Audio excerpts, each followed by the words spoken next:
It all started with a whisper from the stars, faint, rhythmic, and impossible to ignore. Deep in the red dust of Mars, inside a listening station buried beneath layers of regolith for protection, a signal blinked onto the screens. Not random noise, not a glitch. This was something made. Someone out there was trying to talk. Back on Earth, the news spread fast. Governments, scientists, even ordinary folks glued to their feeds. Everyone held their breath. For centuries, humanity had dreamed of this moment. Now, in the year 2147, it was real. The signal came from TRAPPIST-1, a star system about 40 light-years away, home to several Earth-like worlds. And whoever sent it wasn't just calling out. They were inviting.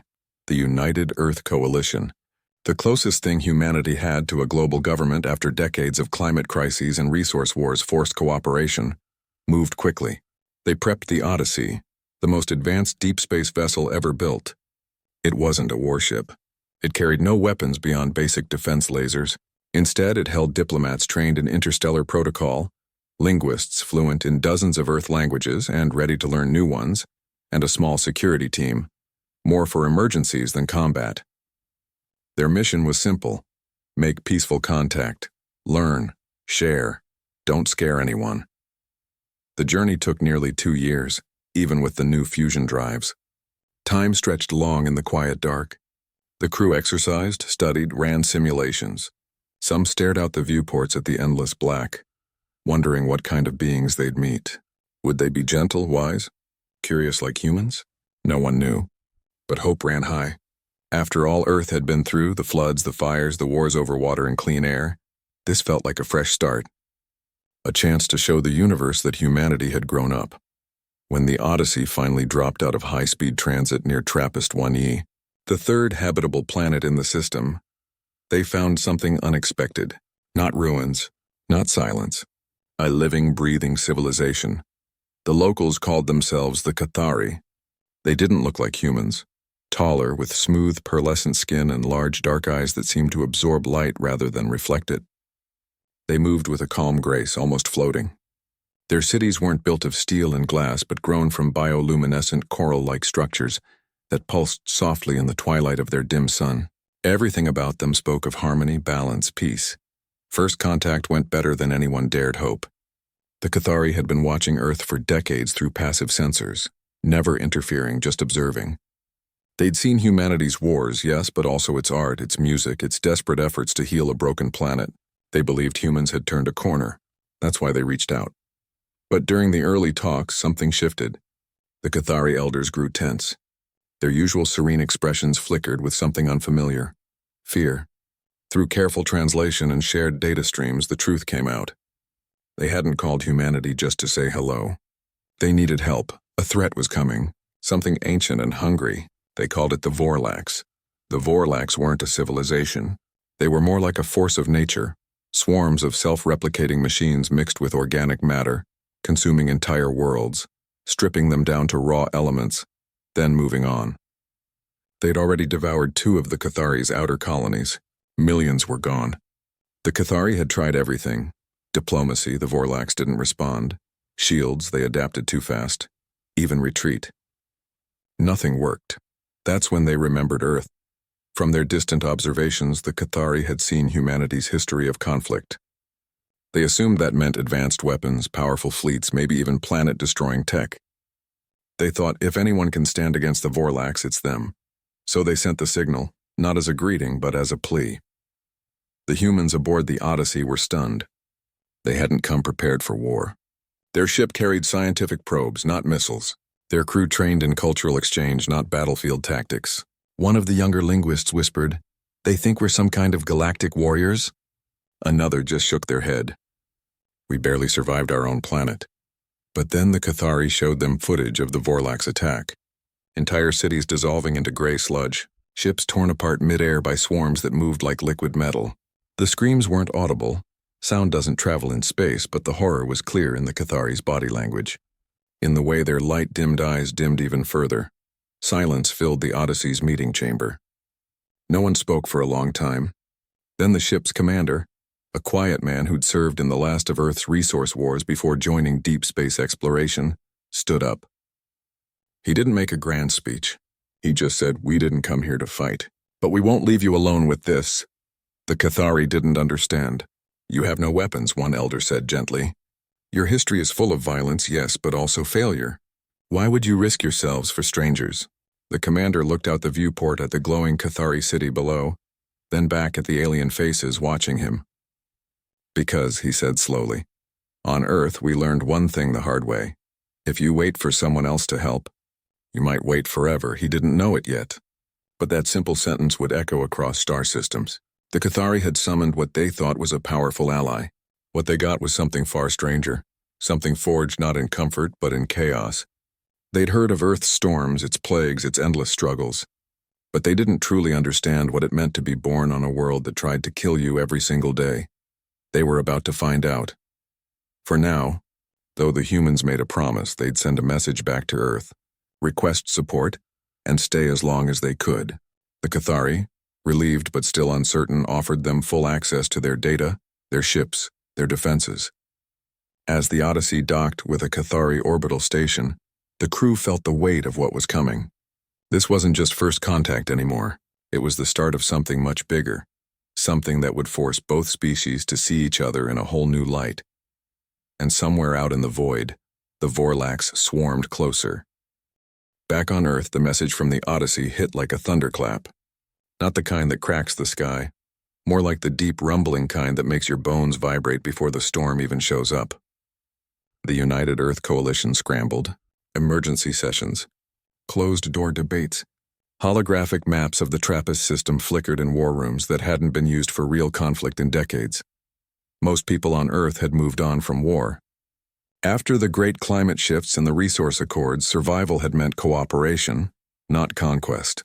Cities floated on oceans, farms grew in vertical towers, and kids learned diplomacy before they learned algebra. So when the news leaked, aliens in trouble asking humans for help, public reaction was split. Some called it a trap. Others saw it as destiny. But deep down, everyone remembered the old stories. The wars over oil, over water, over scraps of habitable land. The world hadn't always been this calm. It had been forged in fire.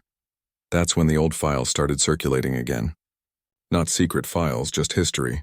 Footage of flooded coastlines, dust-choked cities, refugee camps stretching for miles. And alongside it, something quieter. Medical reports, survival logs, field notes from soldiers, doctors, engineers who'd kept going when everything around them collapsed. One report stood out. It wasn't flashy, just a dry summary from a xenobiology team that had studied human adaptability during the Titan ice outbreaks. It listed things like, average human can function with 30% blood loss. Immune system responds to unknown pathogens within 72 hours. Pain tolerance exceeds baseline by 40% under stress. At first, no one made the connection. But then a young analyst, someone who'd grown up reading old war novels for fun, put it together. She didn't present it as a weapon. She called it a legacy. "Look," she said during a briefing, voice steady but eyes wide with realization. "The Cathari think we're strong because of our tech, but our real strength isn't in our ships or guns. It's in us." Earth wasn't a paradise. It was a training ground. Every storm, every disease, every famine, it didn't wipe us out. It shaped us. The room went quiet. Someone muttered, "You're saying we're, what, tough because our planet tried to kill us?" "Exactly," she replied. "We didn't evolve on some gentle garden world. We came from a place where you could die from a mosquito bite, a heat wave, a slip on ice, or just bad luck. And yet, here we are, spread across the solar system, breathing on Mars, farming on Europa. Not because we were smartest, but because we kept going." That idea, that humans were Deathworlders, though no one used that word yet, started to sink in. Not as a boast, more like a warning. The Cathari had peaceful minds but soft bodies. Their world had no predators, no plagues, no natural disasters worth mentioning. They healed slowly. They felt pain deeply. Conflict was almost unknown to them. To them, survival was about balance. To humans, survival had always been a fight. Meanwhile, aboard the Odyssey, the crew began to understand the same thing, through action, not theory. When a minor hull breach occurred during a routine scan near a Cathari research outpost, the human engineers patched it in minutes using scrap and sealant foam, laughing off the near vacuum exposure. The Cathari observers watched, stunned. "You did not call for medics?" one asked. "You were exposed to zero pressure for 12 seconds. One of the engineers just shrugged. "Worse things happened during the Ganymede dust storms. Besides, we've got work to do." It wasn't bravado. It was habit. Then came the real test. A small Vorlax scout drone, no bigger than a bird, was detected near the outer edge of Cathari space. The local defense fleet moved to intercept, using sonic pulses and containment fields just like protocol demanded. But the drone adapted instantly, shifting its frequency, melting through barriers like acid through paper. Panic rippled through the Cathari command. The humans didn't panic. They asked for access to a small patrol craft. The Cathari hesitated. Humans had no combat training in their records, but they were out of options. What happened next wasn't in any manual. The human pilot didn't try to trap the drone. Instead, they lured it into a debris field near a dead moon, then triggered a controlled explosion from an old mining charge, something the Cathari had written off as junk. The blast didn't destroy the drone, but it coated it in superheated metal dust. The Vorlax unit shorted out, its adaptive systems overwhelmed by the sudden chaotic heat. Back on the station, the Cathari scientists stared at the data, baffled. "Why would you use debris as a weapon?" "Because it was there," came the simple reply. "When you grow up on a planet where nothing's perfect and everything breaks, you learn to use what you've got." That moment changed everything. The Cathari started watching the humans differently, not as guests but as something ancient myths had whispered about. Beings from a world so harsh, only the relentless survived. They didn't celebrate violence, but they didn't fear chaos either. To them, chaos was just another problem to solve. Word reached Earth. The coalition debated sending reinforcements, but not soldiers, scientists, medics, engineers. People who understood how to build in broken places. People who knew how to keep going when the odds were bad. And when the commander of the Odyssey volunteered to lead a small team to the front lines, just 5 humans. No heavy gear, just tools and grit. The Cathari didn't understand. "Why would you go?" an elder asked, voice trembling. "You have no stake in this." The commander looked at the star map showing the Vorlax advance, then back at the alien face full of fear and hope. "Maybe not," he said. "But we know what it's like to stand alone in the dark, and we're not letting you do it. No grand promises, no speeches about glory, just a quiet decision made by people who'd spent generations learning that survival isn't about being the strongest. It's about refusing to quit." The Cathari didn't have a word for that kind of courage, but they'd learn. Because the humans weren't coming as saviors. They were coming as neighbors who'd already lived through hell and knew the way out. And out in the cold silence between stars, the Vorlax kept coming.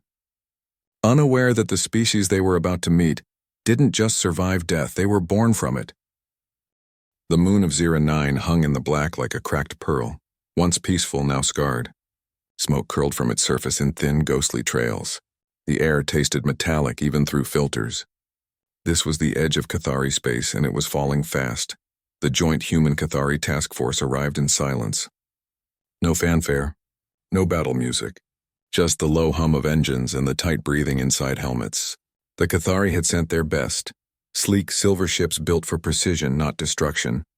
Their crews moved with calm focus, scanning for threats, mapping escape routes, deploying shields.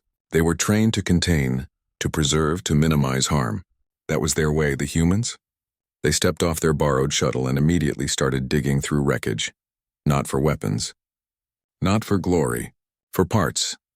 One of them pried open a shattered drone casing, pulled out a power cell still warm, and tossed it to another who was jury-rigging a signal jammer from scrap.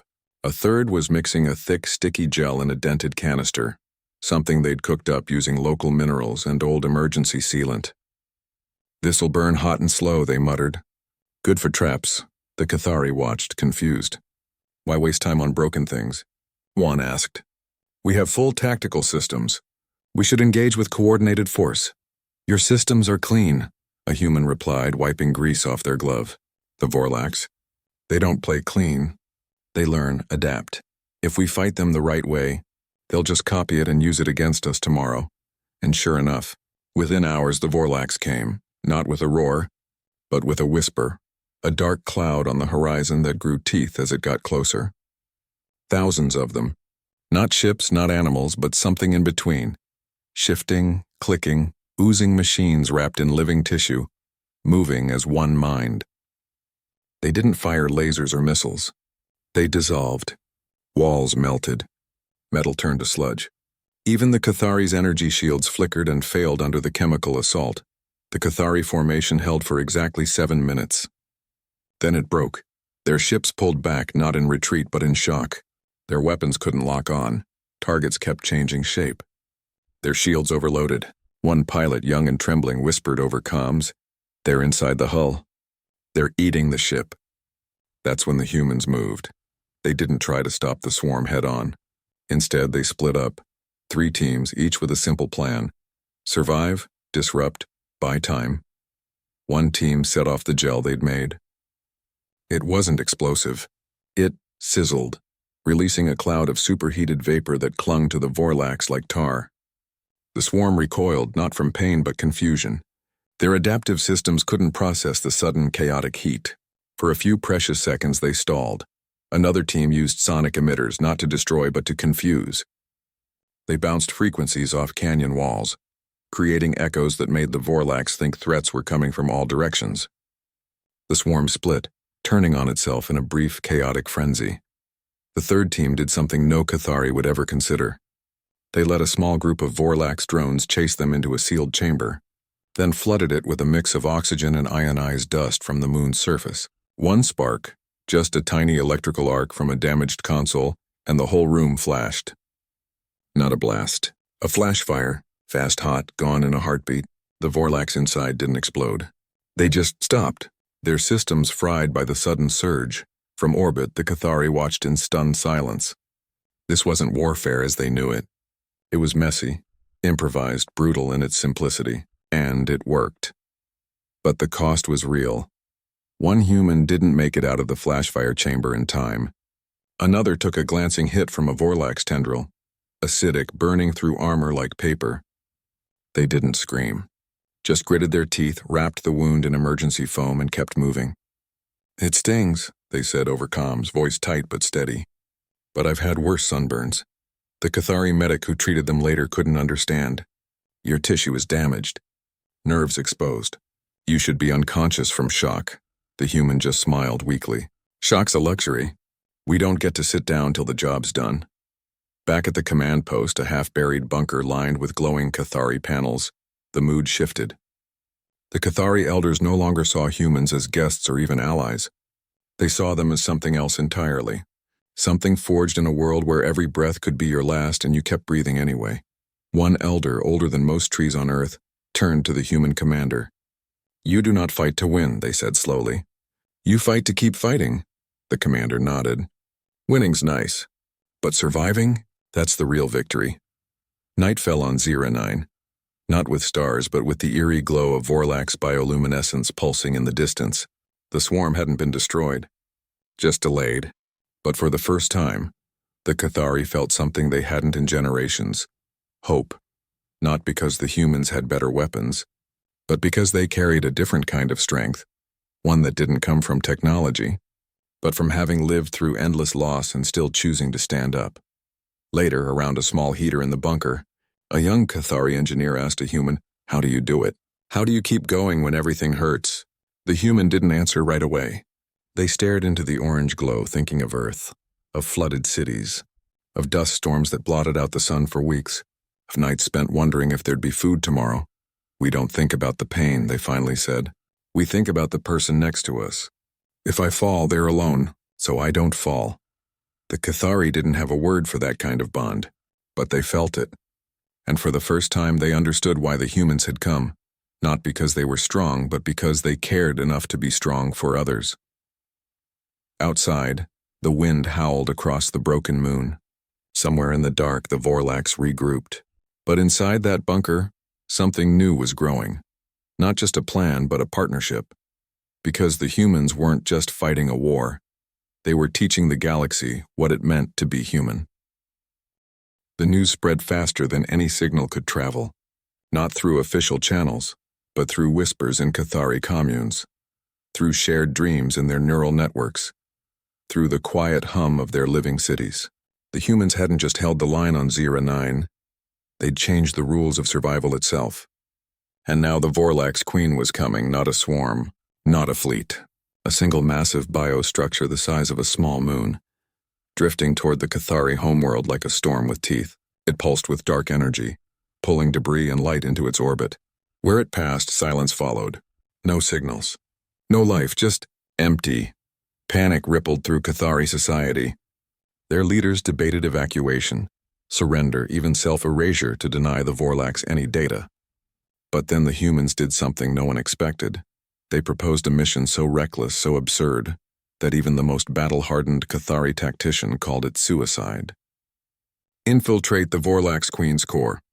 Plant an antimatter charge stolen from a Cathari research vault during the chaos of Zera 9 and trigger a chain reaction that would collapse the entire swarm from within.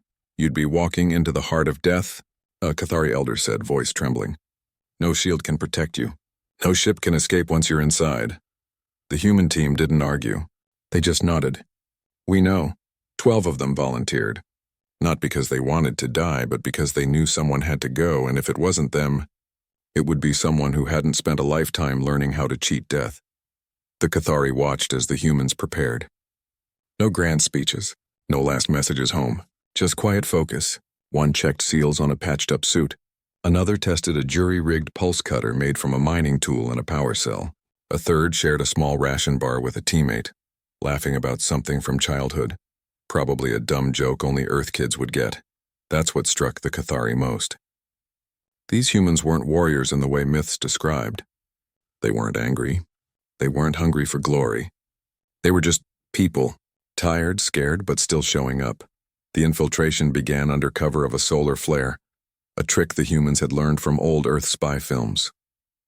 Their tiny craft, barely more than a metal shell with engines, slipped through the Vorlax outer defenses by mimicking debris patterns. Once inside, they abandoned the ship and moved on foot through tunnels of pulsing flesh and shifting metal. It was like walking through a nightmare made real. Walls breathed. Floors shifted. Strange fluids dripped from ceilings, sizzling where they hit the ground. Every step risked triggering a defense response. But the humans moved like ghosts, silent, quick, using hand signals they'd perfected in Earth's worst urban ruins. Halfway to the core, the swarm noticed them. Alarms didn't blare, there were no alarms. Instead, the walls closed in. Tendrils shot from the floor, fast and sharp. One human went down, leg pinned, suit tearing. Without hesitation, another used the pulse cutter not to free them but to sever the limb at the knee. Quick, clean, before the acid could spread. The injured one didn't scream. Just bit down on a strap and kept crawling. The Cathari, watching through a remote drone feed, turned away. This is madness, one whispered. No being should endure this. But the humans kept going. They reached the core, a massive throbbing chamber filled with swirling energy and organic circuitry. The antimatter charge had to be placed at the exact center, synced to a timer that gave them 90 seconds to escape. Problem was, the core was guarded by a final defense. A living barrier that regenerated faster than it could be cut. That's when they did the unthinkable. Instead of fighting it, they fed it. Using leftover gel from Zera 9 and raw power from their dying suits, they created a false energy signature, something the Vorlax core would recognize as food. The barrier opened just for a second. Long enough, 2 humans stayed behind to hold the breach open. They knew they wouldn't make it out. They didn't argue. Just gave a thumbs up and said, "Go, we've got this." The others ran. 90 seconds, 70, 50. The tunnels collapsed behind them. Smoke filled their masks. Alarms blared in their ears, not from the Vorlax, but from their own failing life support. They barely made it to the extraction point, a Cathari rescue skiff hovering just outside the swarm's edge. As they tumbled aboard, bleeding, exhausted, half dead, the countdown hit 0. Deep inside the Vorlax Queen, light bloomed. Not fire, not explosion. A silent, perfect implosion. The swarm shuddered, then froze. One by one, the drones went dark. The Queen cracked like an egg, then drifted apart into harmless dust. Silence returned to the system. Of the 12 who went in, Only 3 came back. They were carried off the skiff on stretchers, covered in burns and bio-residue, skin pale, eyes hollow. But they were alive. Back on the Cathari homeworld, the High Synod gathered, not in their usual chamber of light and song, but in a quiet room lit only by candles made of living moss. They had seen everything. The sacrifice, the pain, the refusal to quit. One elder spoke for them all. "We called you for your weapons, but you gave us something far greater, your will to endure." The humans didn't want praise. They asked for medics, clean water, and a place to rest. But their actions had already rewritten history. In the days that followed, Cathari children began drawing pictures, not of perfect cities or peaceful stars, but of humans in battered suits standing tall in the dark. Elders told stories not of harmony alone, but of courage in the face of impossible odds. And scientists, for the first time, studied human biology not as a curiosity, but as a lesson in resilience. The humans, meanwhile, sat in recovery tents, sipping broth, watching the twin moons rise. They didn't feel like heroes. They felt like people who'd done what needed doing. But the galaxy saw them differently now, because they hadn't just fought the Forlax. They'd shown what it meant to be born on a world that never made survival easy and still choose to protect others, and that changed everything. Peace didn't come with fanfare. It came quietly, like morning light after a long night. The Vorlax were gone, not destroyed in a blaze of glory, but unraveled from within, their swarm mind collapsing into silence. The stars felt different now, lighter somehow. And on the Cathari homeworld, something new was growing, not just in their gardens, but in their understanding of the universe.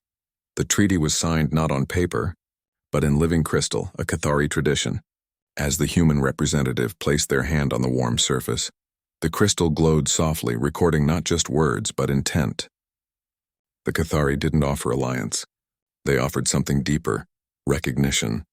They named humanity a guardian species, not because they had the biggest ships or the strongest weapons, but because they carried a rare kind of strength, the kind that shows up when everything else has failed. Back on Earth, the news sparked 1,000 debates. Some worried humanity would become the galaxy's hired muscle, dragged into every conflict.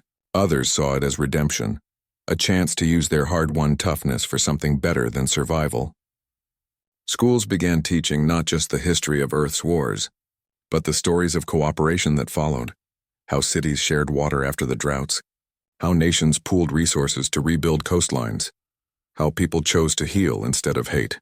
The lesson wasn't we were strong because we fought. It was we survived because we cared enough to keep trying for each other. On the ground, change happened slowly, like roots spreading under soil.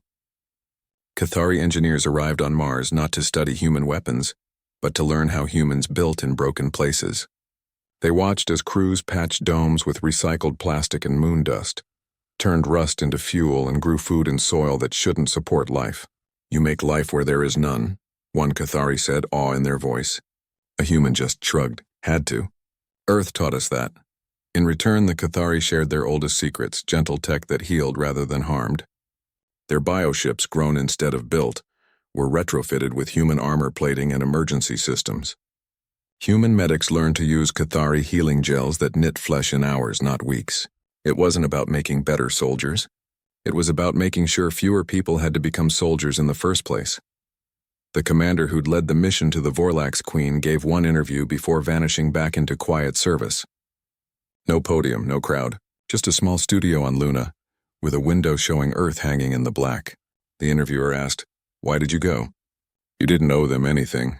The commander looked out at the blue-green marble, the world that had burned, drowned and starved its children for centuries, yet still found ways to sing, to paint, to reach for the stars. "We didn't come to conquer," they said, voice low but steady.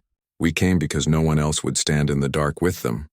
And if you've ever been alone in the dark, you know how heavy that silence can be." That line spread across Earth like wildfire. It was quoted in classrooms, painted on walls, whispered by parents tucking kids into bed, not as a call to arms, but as a reminder. Strength isn't about how hard you can hit. It's about how far you're willing to walk for someone you've never met.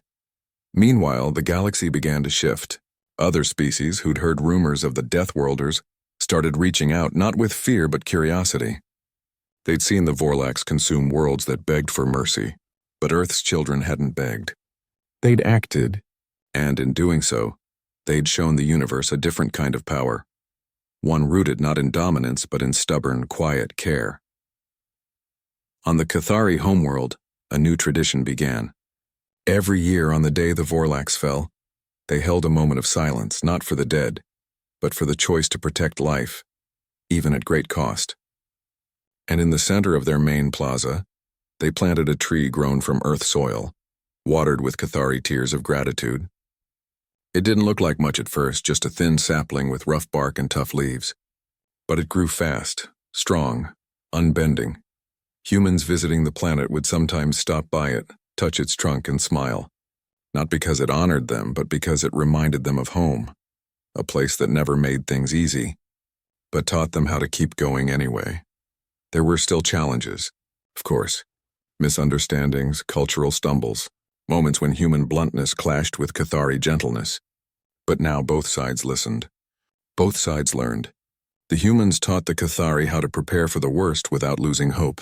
The Cathari taught humans how to rest without guilt, how to heal without rushing, how to find peace even after the storm. And out in the deep, where stars burned cold and silent, other civilizations took note. The galaxy had known many kinds of power. Empires built on fear, alliances forged in trade, species that rose through cunning or speed. But this was new, a partnership born not from need alone, but from mutual respect, from the understanding that sometimes the strongest thing you can be is there for someone else. Earth hadn't become a galactic superpower overnight, but it had earned something rarer, trust, and in a universe full of wonders and dangers, that meant more than any weapon. Years later, a young human child born on a space station orbiting Jupiter asked their grandparent, "Were we really from a death world?" The elder smiled, eyes crinkling at the corners. "We were from a world that tried to kill us every day. Storm, sickness, hunger, you name it. But we didn't let it win. And when we saw others facing their own darkness, we remembered what it felt like to be alone. So we stepped in." The child looked out at the stars quiet for a long time. Then they said, "I'm glad we did."